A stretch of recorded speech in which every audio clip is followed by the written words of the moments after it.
আমার পিছনে যে গাছটি দেখতে পাচ্ছেন এই গাছটির নাম সাজনা এবং সবার কাছে পরিচিত। আমাদের দেশে মূলত সাজনা তরকারি হিসাবেই ব্যবহৃত হয়, অর্থাৎ সবজি হিসাবে।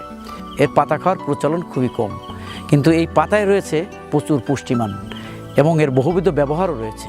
পৃথিবীতে এত পুষ্টিমানের ঔষধি ভেষজ আর নেই। আসুন আজ আমরা এই বৃক্ষটির গুণাগুণ সম্পর্কে বিস্তারিত জেনে নেই। সাজনার বৈজ্ঞানিক নাম মোরিঙ্গো ওলিফেরা। সাজনা অরুচি, হাঁপানি ও বাত ব্যথায় উপকারী, ক্ষুধা বৃদ্ধিকারক এবং পিউ সমস্যায় উপকারী, মূত্রথলির পাথর চূর্ণ করে এবং যৌন শক্তি বাড়ায়, ডায়াবেটিস, উচ্চ রক্তচাপ, হৃদরোগ ও পুষ্টিহীনতায় উপকারী।